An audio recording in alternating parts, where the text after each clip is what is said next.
Good evening, everyone. As you know, today we celebrate the Feast of the Ascension. I had my own Ascension earlier today, by the way. You might be surprised to hear that, yeah. So I joined the Louisville Bike Club on a 100-mile ride, but because I had to make sure to be here on time, I cut it short and did 76, which is no big deal. But there were a lot of hills. There was a lot of ascending. Right? And my legs are telling me that because I'm not really in shape. So if I'm walking a little funnier than normal, blame it on the Ascension, okay? Well, our first reading tonight was from the Acts of the Apostles, and our gospel is from Luke, and you may have noticed that both of those readings refer to the Ascension. And in fact, Luke wrote both of those books. And his gospel is like season 1 of the story of Jesus. Season 1 talks about the life, the ministry, death, and resurrection of Jesus, with the Ascension as kind of the final episode, the season finale, if you will. And then season 2 begins with the Acts of the Apostles, and we heard our lector read from Luke. In that first book, Theophilus, I told you everything that Jesus did. And so Luke recaps, in effect, season 1 in the Acts of the Apostles, where the gospel left off. In effect, Luke is saying, you may remember that in our last episode, Jesus ascended into heaven. And then he proceeds with the rest of season 2. So my point is, we might think of the Ascension as the events which connect season 1 and season 2. Luke, the Gospel of Luke, and the Acts of the Apostles. Okay. So what about the Ascension? Our own experience probably confirms that nobody gets too excited about the Ascension, huh? Kind of like maybe the birthday party of a distant niece or nephew. Well, that's nice, but, it's not like a wedding or the graduation of my child, right? But let's not dismiss the Ascension too quickly, because it has a lot to say to us. And maybe we should be a little more excited about it than we are. So what is the meaning of this feast? Jesus is no longer with us. And why didn't he stay? It probably would be a lot easier to believe if he was still walking around among us, huh? But here's the thing. When we think about the Ascension, we can't think about it in isolation. It's part of a much bigger threesome of Easter, Ascension, Pentecost, okay? They are 3 parts of one movement. And the significance of that large movement can only be understood when those events are looked at together. Because, all good things come in 3s, right? Father, Son, Spirit, Bishop, Priest, Deacon. Fathers Jeff, Loy, and Smith. Deacons Scott, Greg, and Mark. St. X Trinity de Sales, presentation Sacred Heart Mercy, appetizers, entree, and dessert, Easter, Ascension, Pentecost. It was at Easter that Jesus revealed the power of God's love to defeat sin and death. And that good news was announced to humanity through his resurrection. And now, 40 days later, according to Luke, Jesus ascends into the heavens and appears to be gone from us. And as I reviewed what scholars have said about this feast day, I've compiled 4 points I'd like to share with you. Number 1, the Ascension is not an absence, but a new kind of presence.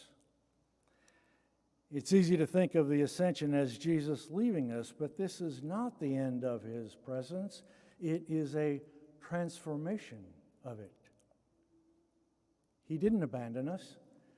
He ascended so that he could be present with us at all times and in all places through the Holy Spirit, which he promised, and sent 10 days later at Pentecost, which we celebrate next Sunday. Christ is now more deeply with us than ever, dwelling within our hearts. And it is that Holy Spirit dwelling within us that enables us to participate in Jesus' defeat of sin and death that was revealed to us at Easter. St. Paul gives voice to this when he writes in his very powerful letter to the Romans, "If the Spirit of the one who raised Jesus from the dead dwells in you, he also gives life to your mortal bodies through his Holy Spirit." And St. Paul goes on to say it's that same Spirit that God pours into our hearts that allows us to call God Abba or Daddy, and which makes us adopted daughters and sons of God. The Ascension is not an absence, but is the first step in the fulfillment of Jesus' promise when he said, "Behold, I am with you always until the end of the age." Point number 2. The Ascension completes the Paschal mystery of Jesus. By the term Paschal mystery, we mean, of course, from death comes new life, as we saw in Jesus' death and resurrection. And it's important, crucial for us to remember that the resurrection is not the final chapter of Jesus' story. In the Ascension, Jesus returns to the Father, but not as he came. He returns with our humanity, wounded but glorified. And this is especially important. Jesus did not shed his humanity. He did not shed our human nature that he shares with us like an old coat. He took it with him. His flesh, his experience, his story, now entered into the life of God. And in doing so, he completes the Paschal mystery. And the Ascension also teaches us that heaven is not some faraway place, it's the destiny of the human heart, made possible because Jesus has gone before us and showed us the way. In his humanly entrance into the heavenly realm, he shows us what we were made for. The Ascension allows us to live in the hope of one day joining him in the Father's house. Number 3, the Ascension changes how we live in the world. As followers of Christ, we're called to imitate him, of course, but let's be clear, the Ascension doesn't tell us to escape the world. Rather, it gives us our assignment within it. Go and make disciples. Jesus gave the gospel not to angels, but to us. And why would he do that? Because he knows what we're capable of when the Spirit dwells within us. And this isn't just about foreign missions or grand movements. It's about everyday faithfulness. Speaking words of encouragement instead of complaint. Showing up for someone who is grieving. Being honest when lying would be easier. Or living with integrity when no one is watching. Every act of faith, no matter how small, becomes a way in which we bring Christ into the world. In the Ascension, Jesus is saying, like St. Teresa of Avila reminded us, Christ has no body now, but yours. No hands and feet, but ours. The fourth and last point. And I see a lot of people perking up now. The Ascension reorients our hope. Too often we live in as if the present moment is all there is. We get lost in our worries, our schedules, our disappointments, our expectations. But the Ascension lifts our gaze. It reminds us that whatever we are experiencing now is not the end of the story. Jesus said, I go and prepare a place for you. That's not just poetic fluff. It's a promise. Life is not meaningless. Suffering is not final. Death does not win. We live now in light of eternity.